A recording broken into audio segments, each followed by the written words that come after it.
안녕하세요. 저는 30대 중반의 결혼 7년차 여자입니다. 어디서부터 설명해야 할지 모르겠습니다. 시모가 겪은 크고 작은 일들이 열 손가락을 훌쩍 넘다 못해 너무 빈번하게 일어나 지금 이 순간 기억나는 일들이 한두 가지가 아니거든요. 어쩌다 일이 미움과 구박을 받고 사는 며느리가 된 건지 알 수 없지만 내가 그럴 취급을 받고 살 여자는 아니라는 생각 하나로 저 스스로를 위로해보면서 사연을 적어보도록 하겠습니다. 저는 소위 말해 부잣집 딸이라고 불렸습니다. 고등학교 때까진 주변이 다 저희 집같이 유복한 환경에서 자라는 친구들밖에 없었기 때문에 제가 특별한 줄을 잘 몰랐었는데요. 대학에 들어와 보고 나니 제가 쇼핑 갈 시간에 알바를 하러 가고 제가 대학 입학 선물로 차를 선물 받았을 때 친구들은 교통카드를 충전하고 또 취미생활로 가족들이랑 동반 골프 모임을 자주 가졌었는데 그런 저를 보면서 입덕 벌어지게 신기하다며 쳐다보던 친구들이 많은 걸 보며 조금씩 알아갔어요. 내가 남들보다 잘난 건 절대 아니고 돈이 좀 많은 사람이란 걸요. 저희 아버지는 가구업체를 운영하고 계시고 어머님은 직접 국내 전시회도 여러 번 하셨고 미국과 일본에서 해외 전시도 여럿 해보셨던 화가십니다. 두 분이서 전혀 다른 직업을 가지고서 일을 하고 계시지만 저희 어머님이 아버지 회사에서 디자인 업무도 도맡아 하며 같이 시너지를 키워 일을 오래도록 해오셨고 그 덕분에 저는 어릴 적부터 제 꿈이 상당히 확고했어요. 그냥 부모님의 곁에서 아무거나 일을 하는 게 제 꿈이었죠. 애들이 학점 때 동안 저랑 또 비슷한 환경에서 자란 동기 하나는 둘이서 팔자 좋게 대학 생활을 보냈고요. 졸업하고 나서 저는 바로 아버지 회사에 들어가서 자잘한 업무부터 맡으며 사회생활을 시작했고 초창기엔 일과 일상을 반반 나눠 즐겨가며 인생을 살았다면 남동생이 하나 있는데 나중에 동생이 입사까지 하고 나서는 거의 가족 비즈니스가 되어선 더 돈 버는 재미를 느껴가며 줄곧 일에 빠져 살았던 것 같아요. 그러다가 제가 30이 넘어 결혼을 하게 되었습니다. 돈 잘 벌고 아쉬움이 없이 잘 살아온 제가 결혼을 하게 된 상대는 다름 아닌 저희 회사에 가구 제작을 해주는 하청업체의 한 직원이었습니다. 하청업체의 대표도 아니고 대표의 아들도 아닌 그냥 그 공장에서 막노동을 하며 일하는 저보다 3살 연상의 남자입니다. 부모님의 반대가 너무 심했어요. 잠시 거쳐가는 연애라고 하더라도 반대를 할까 말까인데 어떻게 결혼을 할 생각을 하냐면서 남자가 없어서 아무나 붙잡고 결혼을 하고 싶은 거면 주변에 좋은 사람들을 여러 소개를 해주겠다면서 부모님부터 시작해서 제 남동생 그리고 주변 친구들과 친인척들까지 모두 다 저에게만 미친 것 같다고 손가락질을 했습니다.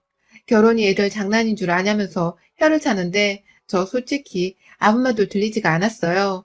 오히려 부모님과 주변 사람들에 대한 반항심이 더 생겨났죠. 서로 사랑하시며 일도 이뤘고 가정도 이룬 부모님만큼은 제가 좋아한다고 말하는 사람을 무조건 환영해 주실 줄 알았는데 조건부터 따지고 드시는 모습에 제가 철이 없게도 그래도 나 결혼해 라면서 무작정 이 남자의 부모님께로 혼자 결혼한다고 인사부터 드리러 갔었답니다. 지금 생각해보면 제가 잠시 헛것에 마음이 쏠렸던 것 같아요. 하청업체를 잘 찾아가진 않았지만 갈 때마다 너무 제 스타일인 외모를 갖춰서 꾸준히 일을 하며 현장에서 목소리를 내며 일하던 이 남자가 너무 멋있어 보였었거든요. 돈이 많고 게다가 가구업체 대표의 딸인 저를 남편은 지극정성으로 제게 잘해주었고 그런 남자의 배려와 예의가 익숙했음에도 불구하고 당시 제 눈에는 남편이 굉장히 특별해 보였었습니다. 고생 한번 하지 않고 자라온 다른 남자들에게선 볼 수 없는 삶의 깊이가 그의 얼굴에서 묻어나온 듯 했었죠.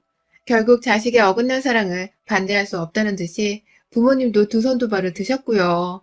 그 와중에 저도 참 불효녀였던 것이 내가 결혼하고 싶은 사람을 왜 부모님이 반대를 하냐며 이해할 수 없다는 듯 참 많이도 바락바락 대들었습니다. 상처랑 상처를 친정 부모님께 가득 안기고서 시집을 갔어요. 시집 간다고 하니 부모님은 뒤늦게라도 마음이 쓰이셨는지 아쉬움 없이 결혼하라면서 식 준비부터 애물레단을 정성스럽게도 준비해 주셨습니다. 혹여나 딸내미가 시집가서 경제적으로 힘들어하며 살지 않을까 싶었는지 아빠가 제 이름으로 아파트 한 채도 마련을 해주셔서 신혼집은 그곳에서 별탈 없이 살림 차려 시작해 볼 수 있었습니다. 처음부터 그냥 결혼을 허락해 주셨더라면 남편이나 저나 얼굴 붉히는 모습을 보이지 않아도 되었을 텐데 왜 이제 와서 결혼을 허락해 주신다고 이리도 경제적으로 도움을 주시는지 많이 섭섭했어요. 물론 감사하고 죄송스러운 마음도 컸지만 말입니다. 그렇게 결국은 결혼이라는 해피엔딩으로 완전히 끝이 날 줄 알았던 저의 마음고생이 뜻밖에도 결혼을 하자마자 불같이 치솟아 올라서는 매일매일이 마음고생하는 날의 연속이었습니다. 신혼집에 들어와서 첫 몇 주는 정말 좋았습니다. 남들이 즐기는 신혼을 저희도 즐겨보며 딱히 마음 힘들고 싫다고 할 것도 없이 지냈어요. 그러다 시어머니가 저희 집을 오게 되면서 전과는 완전 다른 분위기로 돌변되었습니다. 신혼집이 아니라 완전 감옥과 다름이 없었어요. 저희 부모님이 마련해주신 제 명의였기 때문에 저는 뭐 이것저것 다 편했습니다. 제 마음대로 제 돈으로 집도 꾸미고 제 집이지만 남편과 사는 저희 신혼집이기도 하니까 남편이 얘기 잘 반영해서는 함께 신혼집을 만들어 갔는데 시어머니가 저희 집에 오시고서는 핑크빛으로 꾸며진 거실 풍경에 아이고 세상에 내가 이 꼴 보려고 내 자식을 그리 힘들게 키운 줄 아나? 아무리 부잣집 딸이라고 해도 이렇게 주장이 강하게 집을 꾸며놓으면 어쩌자는 거야. 며느라, 너 정말 내 아들은 하나도 생각을 하지 않는구나. 라고 하시더라고요. 너무 여성적으로 꾸며놓은 집이 아니냐면서 자기 아들의 취향은 전혀 고려를 하지 않은 거냐면서 이기적인 며느리를 보듯이 제게 너무한다고 투정을 부리는데 저도 정말 난감했습니다. 제 집이고 저희 신혼집이고 남편과 함께 얘기를 나누면서 충분히 재미를 느끼며 꾸며놓은 집이었는데 시어머니가 간섭을 하기에 조금 주제넘은 일이라 생각했어요. 그래서 순간적으로 대답을 못하고 저희가 같이 꾸며놓은 집인데 어머님은 마음에 안 드세요? 라면서 말을 했는데 그게 저의 천추의 실수였죠. 완전한 말실수였더라고요. 시어머니는 그날 집으로 돌아가서는 형님께 제가 자기 집안일에 대해서 아무것도 간섭하지 말라고 이러쿵 저러쿵 말하지 말라 했다는 식으로 분해 죽겠다며 욕을 하셨고 그 바람에 형님께서 저한테 연락이 와서는 감히 며느리가 돈 많은 집 딸이라며 우리 엄마를 무시하냐고 또 발악을 했습니다. 전 태어나서 누가 저한테 그렇게 소리를 지르는 걸 처음 당해봤어요. 하다못해 친구들이랑 다투는 일이 있더라도 그런 식으로 돈을 가지고서 누군가를 모욕한 적도 없고 돈을 가지고서 모욕을 당했다며 제게 화를 내는 사람도 단 한 명이 없었는데 이놈의 시댁은 무슨 일인지 시어머니나 형님이나 둘이서 누가 먼저라 할 것 없이 자꾸만 부잣집 딸이라고 강조를 하면서 돈으로 무시를 하냐는 식의 불만을 꺼내놓았습니다. 제 속이 타들어갈 수밖에 없는 말이었습니다. 의도하지 않은 말로 시댁 식구와의 사이가 처음부터 틀어져 버려 정신적인 스트레스가 상당했습니다.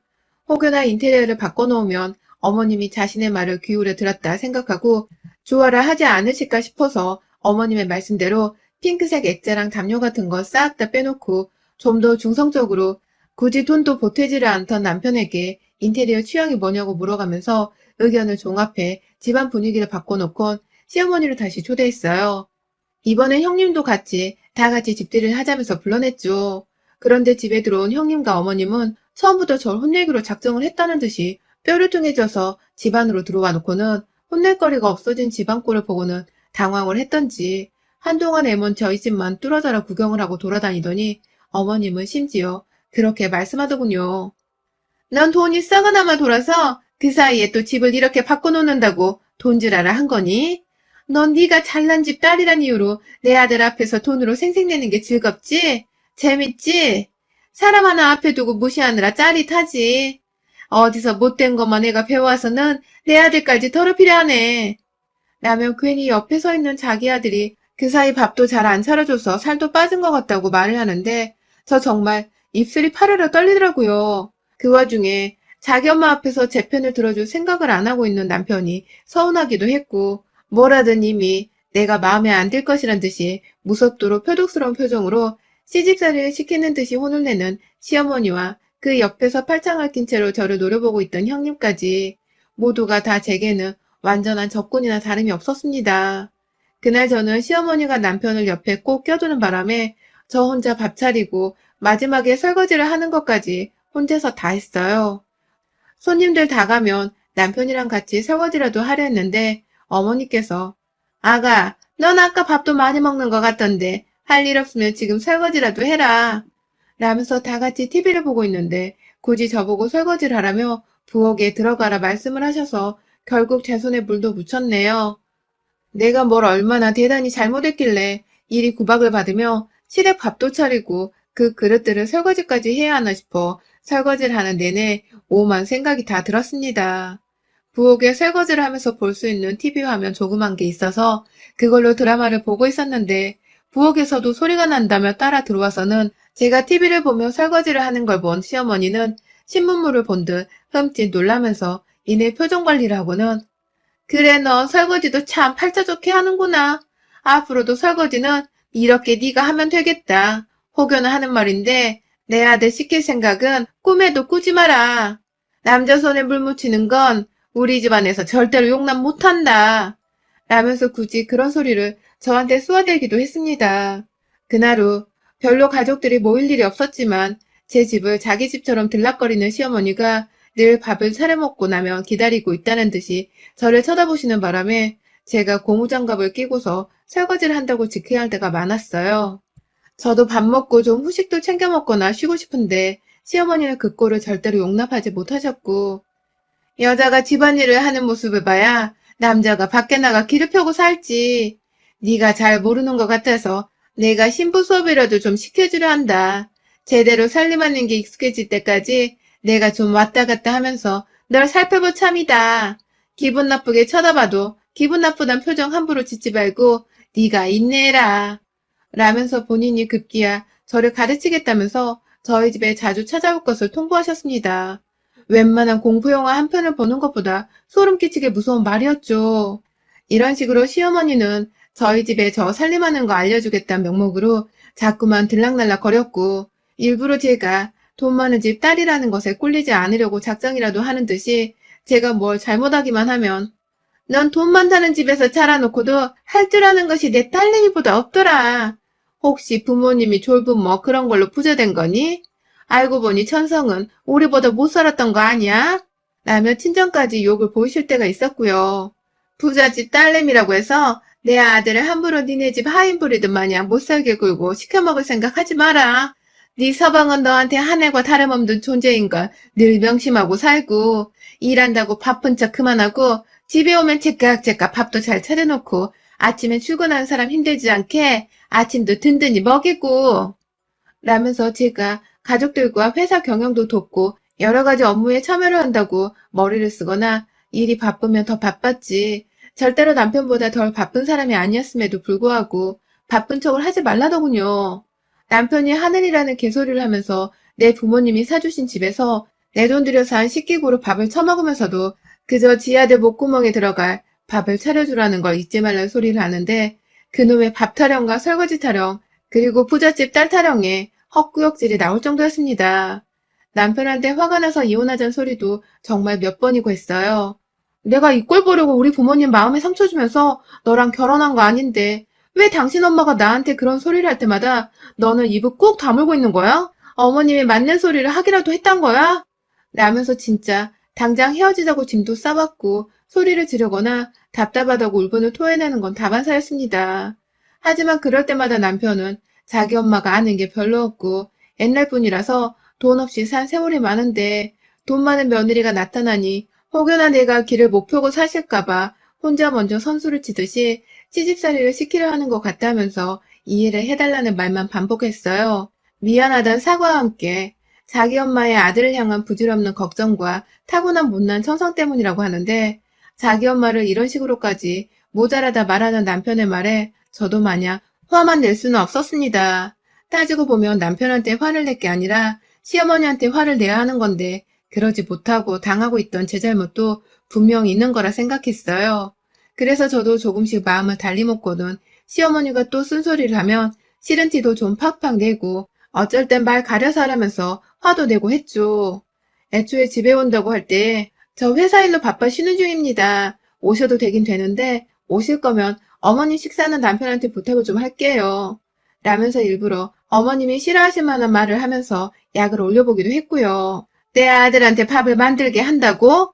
라면서 놀래 화를 내려고 하기 직전에 어머님한테 그럼 어머님이 안 오시면 되는 거고요. 저 지금 샤워하고 나와 자니까 오셔서 편하게 쉬다 가세요. 라고 하고는 전화를 끊은 적이 있었어요. 그랬더니 당일에 어머님은 오지 않았고 다음날 저희 집에 남편한테만 오겠다는 말을 하고 와서는 저 보란듯이 일부러 약을 올리겠다고 오늘은 어제 푹 쉬었으니 안 힘들겠다. 라고 하면서 기어코 제가 부엌에 들어가 일을 하는 거 보고는 가셨습니다. 제가 반항을 하면 제 머리 위에서 저를 가지고 노는 섬뜩한 기분이 들었달까요? 그러다 결국 저도 더 이상 참지 못하겠는 수모를 겪어버리고야 말았어요. 전날 제가 야근을 하고 집에 들어왔더니 어머님이 부엌에서 밥을 차리고 있다 나와서는 너는 여자애가 무슨 일을 하면 얼마나 한다고? 글쎄 야근이니. 야근을 할 거면 네 남편 밥은 차려주고 해야 할 거 아냐. 라고 화를 내는 거예요. 아니 야근을 하는데 남편 밥을 차려줄 시간이 어딨어요? 집에 오기도 바빠 죽겠는데. 라면서 저도 모르게 속이 터져서는 답답하다며 시어머니께 화를 내버렸고 그 앞에서 지 엄마가 차려주는 밥을 또 기다린다고 앉아있던 남편에게는 내가 이런 취급을 당하는 것도 한두 번이야. 나 진짜 꼭지 돌게 하지 마. 일 끝나고 와서 내가 왜 이런 욕을 먹어야 해? 내가 애야? 당신도 애야? 밥 한 끼 정도 혼자 못 해먹어서 내가 이딴 소리를 듣게 만들어야겠어?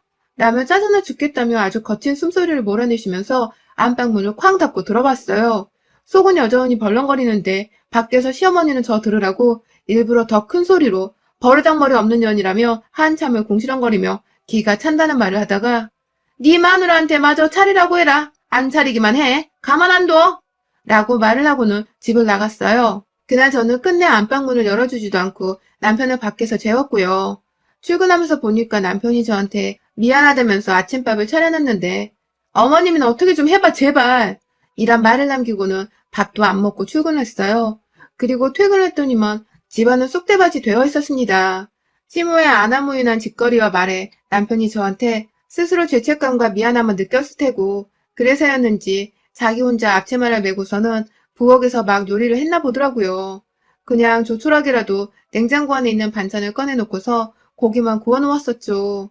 요리 냄새가 나길래 혹 시어머니가 왔나 싶어 인상을 찡그린 채로 집에 들어갔더니만 요리는 남편이 하고 있고 그런데 집안꼴은 개판이고 그리고는 귀엽고 시어머니가 거실 한켠 소파에 앉아 계시더군요. 본능적으로 직감했습니다. 요리하는 남편의 꼴에 열불이 나서 시어머니가 제 집안 안에 있는 물건들을 던져버리느라 집안꼴이 아주 개판이었단걸요. 그 중에 제가 사놓은 미술작품도 있었고 제가 집안에서 키우는 화분들도 상당했는데 죄다 시어머니 발길질에 걸려 넘어졌는지 여기저기 흙 떨어져 있고 바닥이 떨어져 있고 난리였어요. 남편은 그 와중에 쭈뼛거리고 서 있는데 그 꼴이 너무 답답해서 저도 모르게 핸드폰을 들고서 집안을 촬영했습니다. 그러자 시어머니가 너 지금 나 찍는 거야? 왜? 니네 부모한테 보여주기라도 하게? 라고 하면서 제 손에서 핸드폰을 낚아채려 하길래 제가 황급히 그걸 제 가방 안에 넣어서는 가방을 제 몸에 걸었고요. 그러자 시모는 제 손을 끌고 부엌으로 들어가더니 남편을 비켜 세우곤 제 손은 막 흐르는 찬물을 닦는 겁니다. 빨리 손 씻고 나가 살림 차리라고 네가 앞치마 매라는 소리와 함께 말이죠. 순간 뭐 이런 정신병자가 다 있나 싶더군요. 제 손을 붙들고서 싱크대 안에 집어넣어 손을 닦는 시모를 반항 없이 그냥 지켜봤습니다. 손이 얼어가는 듯 했는데 그냥 지켜봤어요. 제가 완전 힘 빼고서 자기한테 몸을 맡기자 시모도 당황했는지 제 손을 억지로 닦는 지랄을 떨더니만 어느새 저를 쳐다보다 말았다 하며 눈치를 보더라고요. 그리곤 제가 시모의 귀에다 대고 말했죠. 내가 당신이 나한테 저지른 짓들을 다 당신의 아들한테 되갚아줄까 하는데 어때요? 라고 말해줘. 순간 손을 뻑뻑 닦아대다 말고 물을 꺼버린 시모는 너 지금 뭐라 했냐? 라면서 헛웃음을 지으며 저를 똑바로 쳐다봤고 그런 시모에게 저도 똑바로 맞대응을 했습니다. 내가 당신 아들 평생 이 바닥에 발도 못 붙이게 해주겠다고요. 부잣집 딸년이 무시하는 거냐고 그랬었잖아요. 제가 부잣집 딸년이 화가 나서 돈 가지고 작정하고 무시하면 무슨 일이 일어나는지 제대로 보여줄게요. 당신 노후에 길바닥에서 썩어 잠들 거야. 나는 말과 함께 당장에 뒤에 있던 남편에게 내 집에서 나가라는 소리를 질렀습니다. 손이 얼어붙었지만 단축키를 꾹 눌러 경찰에 신고해 무단 침입자를 고했고 당장에 아빠한테 전화를 걸어서는 자초지종 설명도 안 하고 울었어요.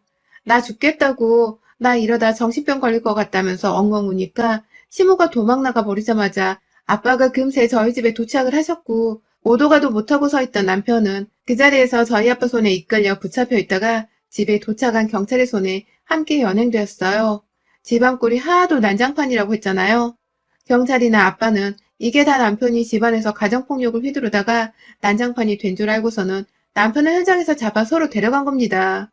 그 사이 저희 아버지는 심지어 변호사까지 선임을 하라고 엄마한테 말한 바람에 엄마가 그 사이 변호사를 대동해왔고 열받은 제 남동생까지 와서는 아주 그냥 경찰서 안에서 가족 모임을 해버렸어요.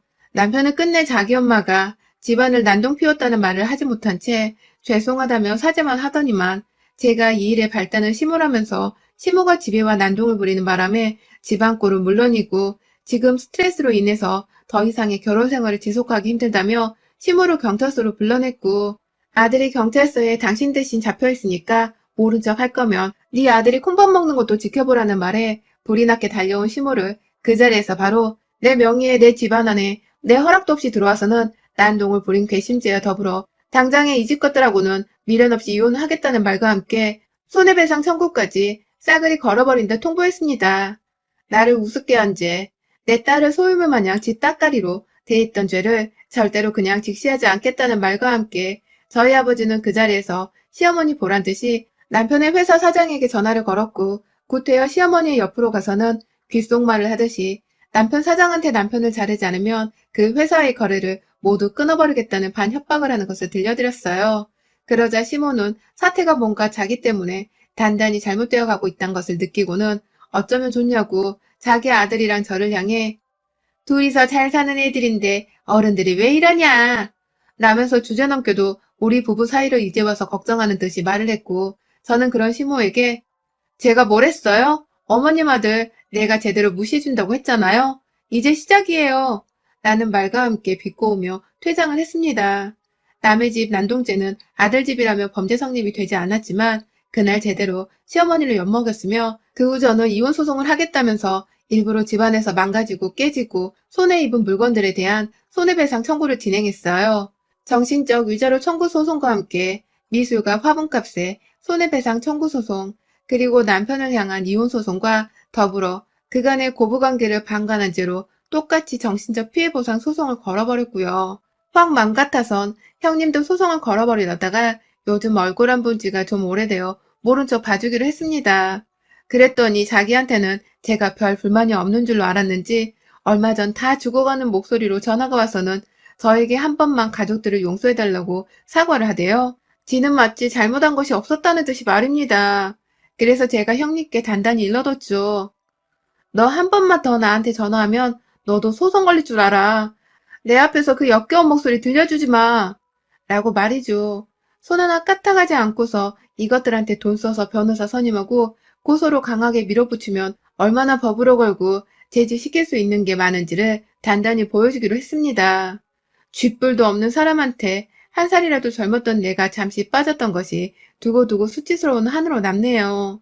그런 순수했던 마음을 오히려 시집살이를 시키면서까지 기를 죽이고 무시하려고만 했던 시댁 식구들과 방관자인 내 남편, 그 대가를 법으로 돈으로 똑똑히 치러줘 버려 합니다. 전 시어머님 말씀대로 부잣집 딸내미니까요. 여러분의 생각은 댓글로 남겨주세요. 오늘도 시청해주셔서 정말 감사합니다.